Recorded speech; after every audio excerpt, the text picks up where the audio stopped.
के ऊपर ज़्यादा जोर दिया गया था। और इसके साथ साथ इंट्यूशन मतलब वो सेल्फ फीलिंग, सेल्फ अंडरस्टैंडिंग और सेल्फ रिलायंस को भी ज़्यादा बढ़ावा दिया गया था, इम्पोर्टेंट दिया गया था। And a deep connection to nature, और इसके साथ साथ वो नेचर के साथ कैसे एक इंसान या समाज जुड़ कर रहें और नेचर से कैसे लाभ लें और नॉर्मल लाइफ कैसे जिएं, ये ट्रांसडेंटलिज्म की वो कोर फिलोसफीज था। It represents America's first major intellectual and cultural awakening, blending elements of romanticism with idealist philosophy to challenge societal norms and promote personal and social reform. वो सोशल रिफॉर्म चाहते थे, जो सामाजिक जो व्यवस्था था वो समाज में सुधार चाहते थे, और उन लोगों का वो फर्स्ट इंटेलेक्चुअल मूवमेंट था, इंटेलेक्चुअल लिटरेरी मूवमेंट था, और रिलीजियस स्पिरिचुअल मूवमेंट भी हम कह सकते हैं। I will discuss the movement point by point, covering its origins, key ideas, figures, works and lasting impact. इसके बारे में हम डिस्कशन करेंगे अभी कि क्या क्या इसमें हुआ है। ऑरिजिन्स एंड हिस्टोरिकल कॉन्टेक्स्ट, खासकर 1820 और 1830 में उसका जो है बहुत बड़ा पैमाने में उनका जो है वो हमको दिखने मिला अमेरिका में, centred in Concord, Massachusetts and the broader New England region as a response to the rigid intellectualism. देखिए, वो रिजिड इंटेलेक्चुअलिज्म के खिलाफ उनका जो है ये स्कूल या ये मूवमेंट खड़ा हुआ था। और जो यूटिलिटेरियनिज्म, आपको पता है, जो यूटिलिटेरियनिज्म जिसको चार्ल्स डिकन्स ने और थॉमस हार्डी ने जिसको समर्थन नहीं किया, वही यूटिलिटेरियनिज्म की जो फिलोसफी है उसको, उसके खिलाफ ये स्कूल या ट्रांसडेंटलिज्म खड़ा हुआ था। Not only utilitarianism but also materialism. जो मेटेरियलिज्म की जो लाइफ था, मेटेरियलिज्म की जो डिस्कोर्स था समाज में या लिटरेचर में, उसके खिलाफ वो खड़ा हुए थे। बस इतना ही नहीं, इंडस्ट्रियल रिवोल्यूशन जो वो इसी टाइम था उसके खिलाफ भी वो थे। वो इंडिविजुअलिज्म और विलेज लाइफ या एलिनेशन को वो ज़्यादा सपोर्ट करते थे, इंट्यूशन को ज़्यादा सपोर्ट करते थे। It was influenced by European romanticism. देखिए, यूरोप का जो रोमांटिसिज्म है, अमेरिकन का रोमांटिसिज्म अलग है। तो यूरोप का रोमांटिसिज्म जो था उसी से वो प्रेरित था, लेकिन हम यूरोपियन रोमांटिसिज्म और अमेरिकन रोमांटिसिज्म को ठीक एक करके हम नहीं समझ सकते। यहाँ रोमांटिसिज्म में नेशनलिज्म की बात होता है अमेरिका में, लेकिन यूरोप का रोमांटिसिज्म अलग है। हम बाद में डिस्कशन करेंगे। हमको पता है कि यूरोपियन रोमांटिसिज्म में वर्ड्सवर्थ बहुत बड़ा फिगर था और कॉलरिज, दोनों फ्रेंड थे और बहुत बड़े फिगर थे जिसने लिरिकल बैलेड्स लिखे थे। और जर्मन आइडियलिज्म जैसे कांट हो गया, गौथी हो गया। कांट का तो आपको पता होगा, वो बहुत बड़ा फिलोसोफर है।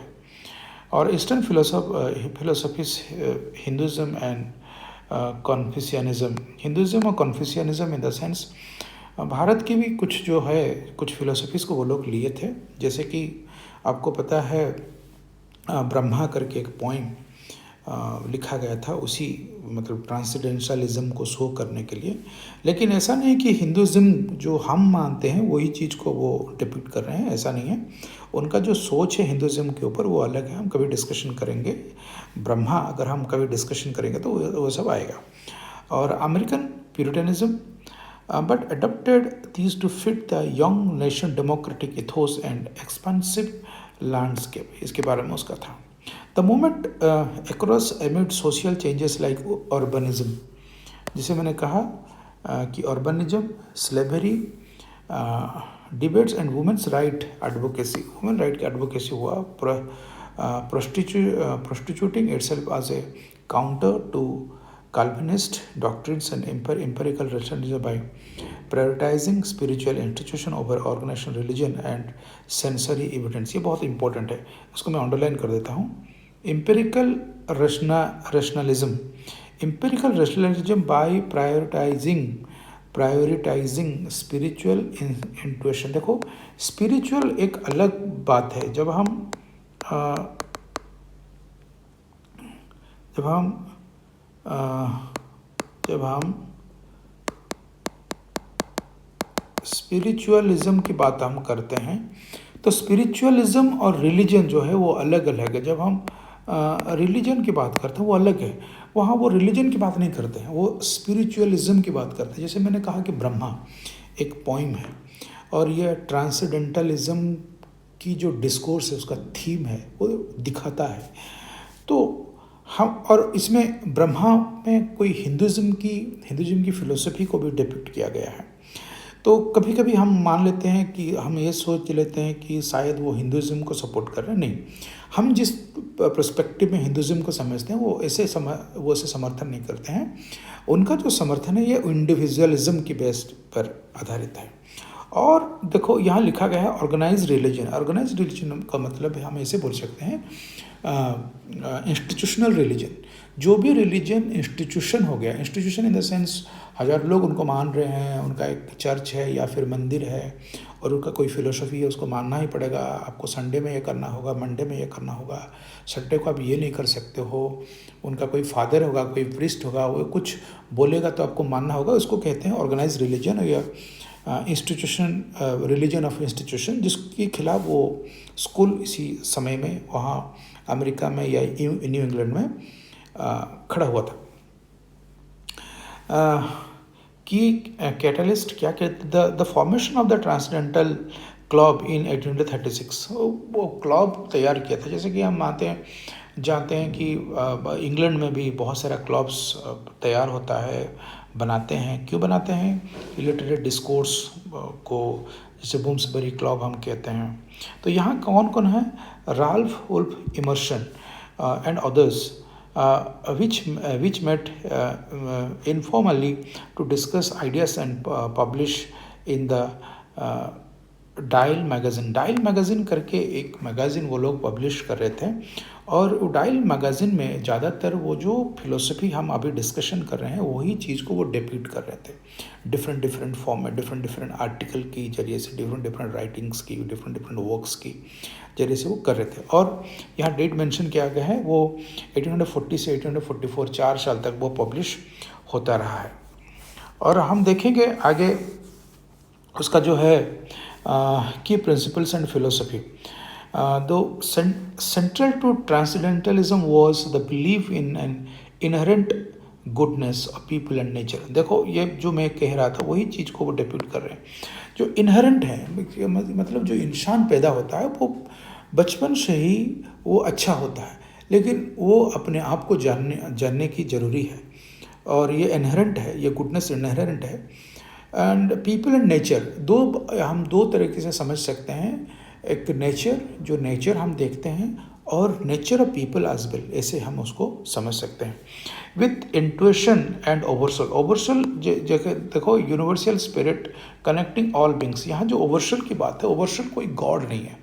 ओवरसोल एक स्पिरिट है जिसका कोई नाम नहीं है, जिसका कोई परिभाषा नहीं हो सकता, जिसका कोई इमेज नहीं है, जिसको हम कहीं मंदिर में या चर्च में उसको फिक्स नहीं कर सकते, उसको ओवरसोल कहा गया है।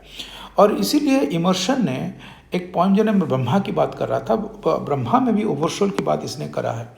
ओवरसोल ब्रह्मा को कहते हैं, लेकिन ब्रह्मा का कोई फिगर या कोई आइडेंटिटी या फिर उसका कोई इमेज की बात वो नहीं करते हैं, वो एक ओवरसोल है। और यहाँ हम जब देखेंगे ट्रांसडेंटलिज्म को, ट्रांसडेंटलिज्म भगवान को मानता है, लेकिन भगवान एक फॉर्म में नहीं मानता, भगवान नेचर में मानता है। व्हाट इज़ भगवान? Nature is God. वो बोलते हैं नेचर गॉड है, और डुअलिज्म नहीं है, और तुम और मैं नहीं हूँ, और हम इस देश और वो देश नहीं है। और नेचर और गॉड हर चीज़ में है। इसको पैंथिज्म भी बोलते हैं, पैंथिज्म में बोलते हैं। तो इसके बारे में वो बात करते हैं, इसलिए लिखा गया a universal spirit connecting all beings. Universal spirit, वो अमेरिका की गॉड नहीं है, वो क्रिश्चियन गॉड नहीं है, वो हिंदू की गॉड नहीं, ऐसा है। आज pathos to truth surpassing reason और ट्रेडिशन, जो चलता रहा है अमेरिका में, और आपको पता है अमेरिका में कौन सा ट्रेडिशन चल रहा था उसी वक्त, उसी जो रिलीजन की जो फिलोसफी से वो लोग कर रहे थे। भारत में भी वो ट्रेडिशन चलता है, और ट्रेडिशनल रीजन को वो सरपास करने की बात कर रहे हैं। एम्फासाइजिंग ऑन सेल्फ रिलायंस, उनका वो तो सरपास करने की बात यहाँ कर रहे हैं। यहाँ क्या कर रहे हैं? सेल्फ रिलायंस, खुद के ऊपर भरोसा, ना कि कोई इंस्टीट्यूशन के ऊपर या कोई बिलीफ सिस्टम के ऊपर, या इंडिविजुअलिज्म की बात कर रहे हैं। Individuals should trust their inner voice to achieve personal fulfilment and moral clarity, rejecting conformity and societal pressures. जो सोसाइटल जो रूल्स है उसको ख़त्म करो और अपने आप में जियो, खुश रहो, दूसरे को भी खुश करो। और अपने आप जियो का मतलब ये नहीं है कि दूसरे को कुछ मतलब प्रॉब्लम में डाल करके, ऐसा नहीं है, वो ये बात करें। नेचर आज ए सोर्स ऑफ इंस्पिरेशन, जैसे मैंने कहा नेचर को बस सोर्स ही नहीं है, इंस्पिरेशन के सोर्स ही नहीं, वो डिविनिटी भी बोल रहे हैं। डिविनिटी मतलब जो बोलते हैं ना गॉड, या फिर हम जिसको ज़्यादा पावरफुल मानते हैं, वो नेचर में है। वो वर्ल्डन पोइम में इसके बारे में लिखा गया, हम कभी डिस्कशन करेंगे। Transcendentalist viewed the natural world as a reflection of the divine, reflection of divine. लेकिन डिवाइन कहाँ है? नेचर है। Encouraging direct communion with it for spiritual renewal and ethical insights. Ethical insights हर चीज़ वहाँ मिलेगा। उसके बाद क्या है? Social reform and idealism. Social reform की बात वो कहाँ यहाँ कर रहे हैं। देखिए भारत में आज भी हम सोशल रिफॉर्म की बात हम नहीं कर सकते हैं, लेकिन वहाँ उसी समय वो लोग social reform and idealism, the movement advocated for abolitionism, women's abolitionism, women rights, education reform and utopian theory को वो बढ़ावा दे रहे हैं। यूटोपियन हमको पता है, थॉमस मोरे को किताब है जिसमें एक सपनों का शहर या सपनों का राज्य के बारे में कहा गया है। यहाँ European communities seeing personal transcendent as a means to societal improvement. क्या ट्रांसेंडेंस आज a means to societal improvement? Societal improvement कब होगा? जब पर्सनल ट्रांसेंडेंस होगा, वही उनका ये है। उसका क्रिटिक ऑफ मटेरियलिज्म, और मटेरियलिज्म को वो क्रिटिक कर रहे हैं। क्रिटिक ऑफ मटेरियलिज्म क्या है? It opposed the growing consumerism and industrialisation. Consumerism जो बिजनेस की जो परिभाषा है, इंडस्ट्रियलाइजेशन और कंज्यूमरिज्म और प्रोमोटिंग, उसको वो काउंटर कर रहे हैं, उसको काउंटर, और किसको? Promoting simplicity and moral actions. Simple life जियो, खुद जियो और दूसरे को भी जीने दो, और moral actions and a harmonious life over wealth accumulation. जो वेल्थ एक्यूमुलेशन की जो है, पैसा इकट्ठा करें, बहुत बड़ा इंसान बन जाए, उसके खिलाफ वो खड़े हो रहे हैं। मेजर फिगर्स कौन कौन हैं? जैसे मैंने कहा इमर्शन है, राल्फ वाल्डो इमर्शन, वो हम कह सकते हैं father of transcendentalism in America, often called as the leader, movement's leader. He popularize its idea through essays and lectures. ज़्यादा एक लेक्चर उन्होंने दिया, हमको पता होना चाहिए, और वो लेक्चर का नाम है अमेरिकन स्कॉलर।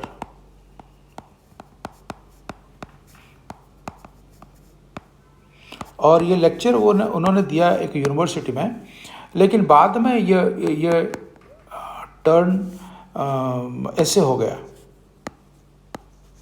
वो ऐसे में चेंज हो गया, और वो एक माइलस्टोन किताब बन गया। क्या? Emphasising self reliance and poet's role in society. Society में पोइट्स का क्या रोल होना चाहिए, इसके ऊपर वो ज़्यादा बढ़ावा दिया। उसके बाद थरू, हेनरी डेविड थरू, जिसने मैंने कहा, जिसने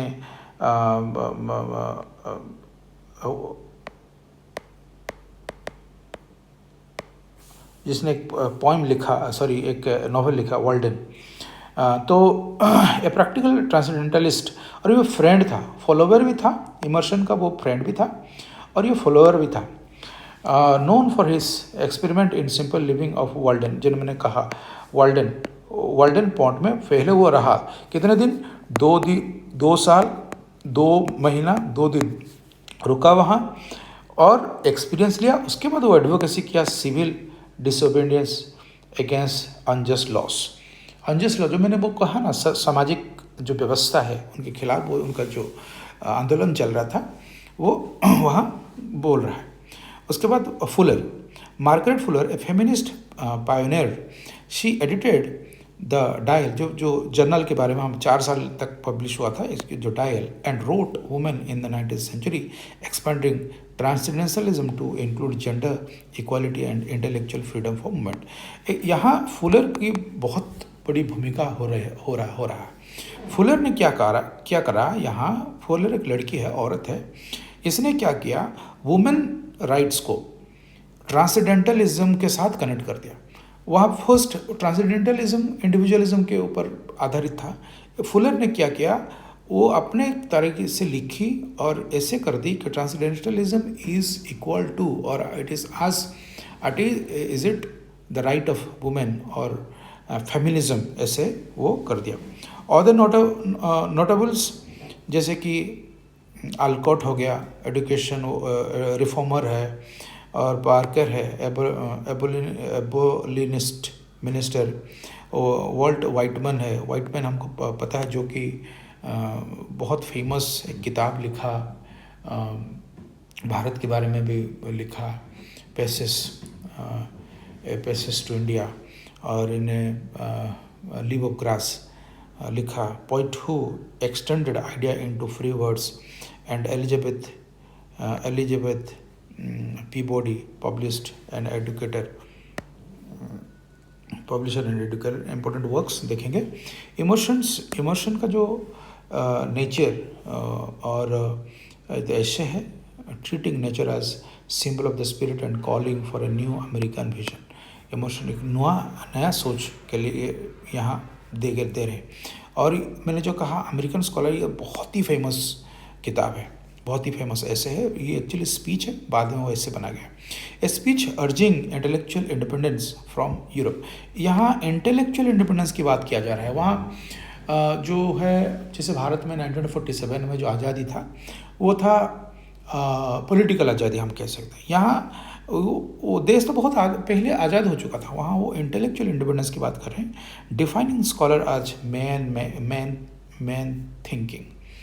स्कॉलर क्या है? Man thinking. जो सोचेगा वही तो क्रिटिकल एनालिसिस कर सकता है, वही बात कर रहे हैं।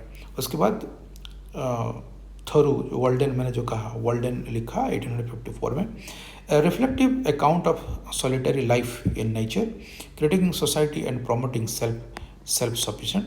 सोसाइटी को क्रिटिक किया, देखो कितना मतलब अच्छी बात है। यहाँ हम तो भारत में नहीं कर सकते, लेकिन critiquing society and promoting self sufficiency. Self sufficiency की बात करते हैं, इसका मतलब ये नहीं कि तू जो चाहेगा वो कर पाएगा, नहीं, तू करेगा, मैं करूँगा, लेकिन हम अपने काम का रिस्पॉन्सिबल भी लेंगे।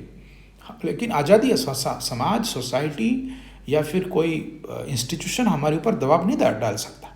उनके मानना ये है, वर्ल्डन के मानना, और वर्ल्डन की नोवेल में ये मानना है। उसके बाद सिविल ओबीडियंस करके एक एसे इसने लिखा, बहुत इंटरेस्टिंग है।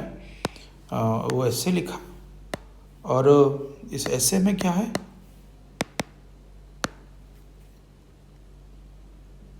वो ऐसे में क्या है, resistance to immoral government influencing later activist like Gandhi and King. और सिविल डिसोबीडियंस मूवमेंट, जो मूवमेंट जब बाद में जा कर के गांधी को इन्फ्लुएंस किया, इसके बारे में हम देखेंगे। उसके बाद फुलर, जैसे बोला कि मैंने, women in the 19th century, वो argued for women's spiritual and intellectual equality, linking personal growth to social progress, उन्होंने लिखा। उसके बाद क्या हुआ हम देख लेंगे। Legacy, literary impact, transnational shaped American literature by introducing introspective essays, nature writing and free form poetry, paving the way for realism and modernism।